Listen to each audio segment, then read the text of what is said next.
అస్సలు ఎలా అయితే అవుతుందని అస్సలు అనుకోలేదు. ఫుల్లాగా అయితే చూసేయండి. మనకైతే సచివాలయం నుంచి అయితే మెసేజ్ అయితే వచ్చేసింది. ఇంకా మనమైతే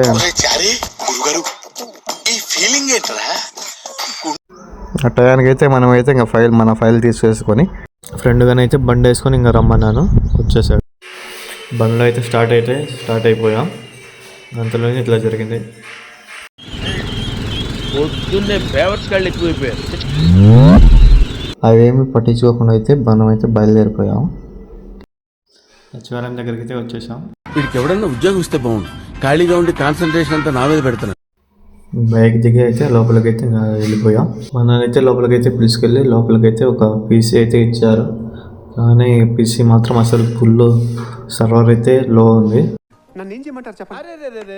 పెద్ద సమస్య వచ్చి పడిందే, ఇప్పుడు ఏం చేద్దాం? ఎగ్జామ్ సెక్షన్కి అయితే వేరే పీసీ అయితే ఇచ్చారు. తీస్తా, నాలో ఉన్న క్రియేటివిటీ మొత్తం బయటికి తీస్తా, నా తడాక చూపిస్తా. ఎగ్జామ్ అయితే పర్లేదు, సింపుల్ క్వశ్చన్సే ఇచ్చారు. చిన్నగా అయితే బయలుదేరాం. ఏమైనా షాప్కి వెళ్ళి ఫుడ్ ఎంత తిందామని ఫ్రెండ్ అడిగాడు. వాడేమో వైట్ చికెన్ పాస్తా అయితే ఆర్డర్ పెట్టాడు. తిన్న తర్వాత అయితే ఫీలింగ్ బి లైక్, మీరే చూడండి ఎలా ఉందో. ఏదో తేడాగా ఉందేంటి. ఓకే, నెక్స్ట్ బ్లాగ్ అయితే కలుద్దాం. బాయ్.